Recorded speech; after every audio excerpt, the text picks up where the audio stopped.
الحمد لله كفى وسلام على عباده الذين اصطفى.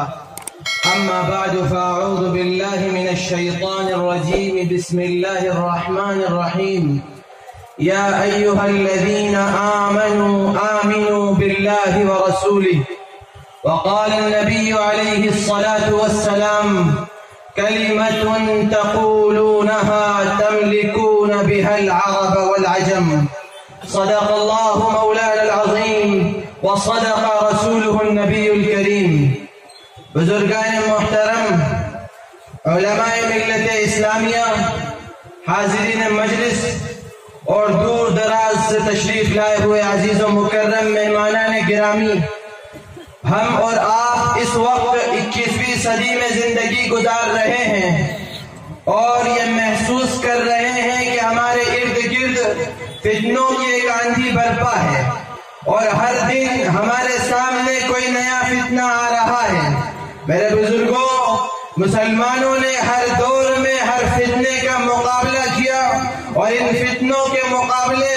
امن و سلامتی کو نافذ کیا، لیکن آج کے اس دور میں ہمیں یہ محسوس ہو رہا ہے کہ ان فتنوں کی آندھیوں میں ہم مسلمان خود متاثر ہو رہے ہیں، کیونکہ آج ہم نے اپنے آئیڈیل نبی صلی اللہ علیہ وسلم کی سنتوں کو چھوڑ دیا، آپ کی شریعت سے دور ہو گئے، آپ کی تعلیمات سے کنارہ کشی اختیار کر لی۔ ہم مسلمانوں نے اپنے نبی کی سنت کو ہٹایا اپنے چہروں سے، آپ کی تعلیمات کو نکالا اپنے گھروں سے، آپ کی شریعت کو ختم کیا اپنے معاشروں سے، اور ہم نے اس کے مقابلے میں ایک ابلیسی اور شیطانی یورپین نظام کو تسلیم کیا، ہم نے مغربی تہذیب کو قبول کیا، ہم نے یورپین کلچر کو فالو کیا، ہم نے یہودی آئیڈیالوجی کو اختیار کیا۔ میرے بزرگوں، نبی پاک علیہ السلام کی یہی شریعت ہے جس کے تحفظ کی خاطر کبھی مسلمان بوڑھوں، بچوں، عورتوں اور جوانوں نے فلسطین میں اپنا خون بہایا، تو کبھی ڈینمارک اور دیگر ممالک میں عورتوں کو سڑکوں پر آ کر احتجاجات کرنا پڑے، اور کبھی صومالیہ اور عراق اور افغانستان میں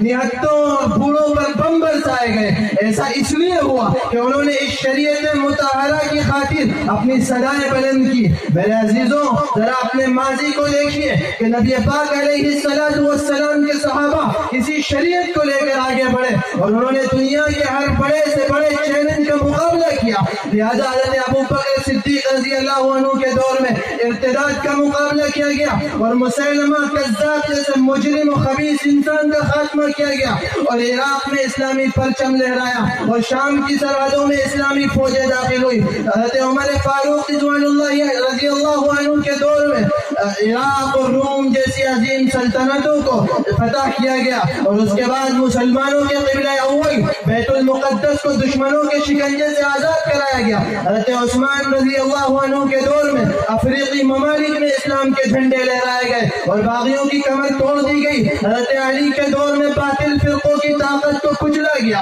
حضرت حسین رضی اللہ عنہ نے کربلا کے میدان میں ظالم کا ڈٹ کر مقابلہ کیا، اور حضرت طارق ابن زیاد نے کشتیاں جلا کر اسپین کو فتح کیا اور تاریخ رقم کر دی۔ محمد بن قاسم نے صرف 17 سال کی عمر میں سندھ کو فتح کر لیا، اور نبی کے غلاموں نے، یہ دنیا نے یہ واقعہ دیکھا کہ نبی کے غلاموں نے اس وقت کی سپر پاور طاقتیں کیسر و کسرا کو پیروں تلے رون دیا، اور آسمان و زمین نے اس کی گواہی دی۔ میرے بزرگوں، یہ صحابہ کے واقعات اس لیے نہیں ہیں کہ ہم مسلمان اس سے اپنا تعارف کرائیں، یہ صحابہ کے واقعات اس لیے نہیں ہیں کہ صرف یہ تقریروں اور جلسوں تک محدود رکھا جائے، بلکہ یہ واقعات اس لیے ہیں کہ مسلمان ان کی روشنی میں آگے بڑھیں اور ہر چیلنج کا مقابلہ کریں، اور مسلمان قرآن کے اس پیمانے کو سامنے رکھیں کہ فَلَا وَرَبِّكَ لَا يُؤْمِنُونَ حَتَّى يُحَكِّمُوكَ فِي مَا شَجَرَ بَيْنَهُمْ ثُمَّ لَا يَجِدُوا فِي أَنفُسِهِمْ حَرَجًا مِّمَّا قَضَيْتَ وَيُسَلِّمُوا تَسْلِيمًا۔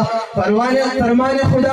خداوندی ہے کہ محمد صلی اللہ علیہ وسلم، آپ کے رب کی قسم، یہ لوگ مومن شمار نہیں کیے جائیں گے، یہ مسلمان نہیں ہوں گے جب تک کہ اپنے ہر فیصلے میں آپ کو حکم نہ تسلیم کر لیں اور آپ کے کیے ہوئے فیصلوں پر اپنے دلوں میں تنگی نہ محسوس کریں اور ہر معاملے میں آپ کے آگے اپنا سر خم نہ تسلیم کر دیں۔ یعنی مسلمان مسلمانوں کو چاہیے کہ اپنا ہر فیصلہ تعلیمات نبوی کی روشنی میں لے، ہر مسئلہ سنت نبوی کی روشنی میں حل کرے، اور ہر معاملے میں سیرت نبوی صلی اللہ علیہ وسلم کے آگے سر خم تسلیم کر دے، اور لوگوں کو عہد صدیقی کے مناظر یاد دلائے، عہد فاروقی کے کارنامے یاد دلائے، عہد عثمان کے واقعات سے متعارف کرائے، زمانہ علی کے نقشے لا کر دنیا کے سامنے رکھ دے، اور ظالم کے سامنے ابو عبیدہ ابن الجراح جیسے سپہ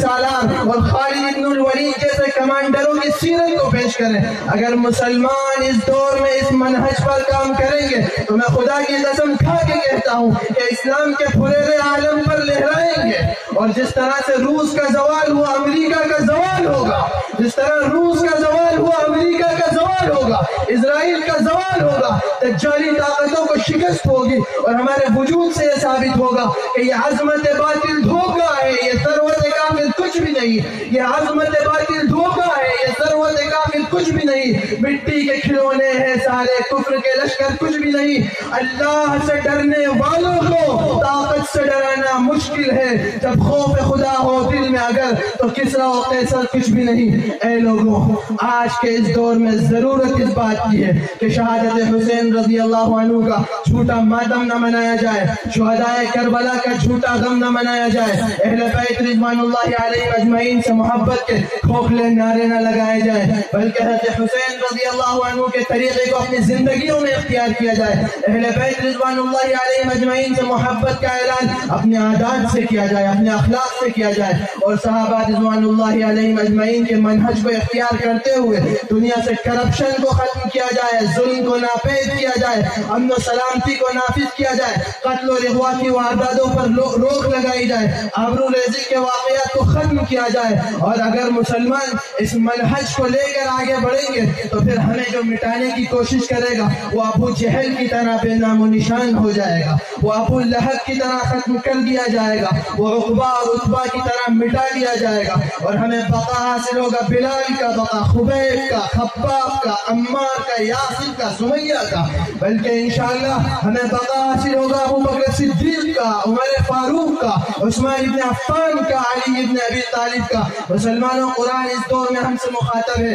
کہ یا ایھا الذین آمنوا آمنوا باللہ ورسولہ، اے ایمان والو اللہ اور اس کے رسول پر ایمان لے کر آ جاؤ، یعنی اے مسلمانوں اپنے ایمان کو تازہ کر لو، اپنے ایمان کو رینیو کر لو، اور غیر اللہ کے آستانوں پر مت جاؤ، غیر اللہ کی دہائیاں مت دو، بلکہ سیرت رسول اکرم صلی اللہ علیہ وسلم کو اختیار کرتے ہوئے آگے بڑھو۔ اے نبی کے شہدائیوں، اے نبی کے فدائیوں، اے نبی کے امتیوں، نبی پاک صلی اللہ علیہ وسلم نے جو دین متین تمہیں عطا فرمایا ہے اس کو لے کر آگے بڑھو اور اپنے بہتر مستقبل کو تعمیر کرو۔ علامہ اقبال رحمۃ اللہ علیہ نے ہمیں مخاطب کرتے ہوئے تڑپ کر گرج کر کہا تھا کہ جلا ڈالی تھی تم نے کشتیاں اندلس کے ساحل پر، جلا ڈالی تھی تم نے کشتیاں اندلس کے ساحل پر، مسلمان پھر تیری تاریخ دہرانے کا وقت آیا، 313 جہاں سے چلے تھے تم مسلمانوں، انہی ماضی کی راہوں پر پلٹ جانے کا وقت آیا۔ اے امت مسلمہ کے نوجوان سپاہ سالاروں،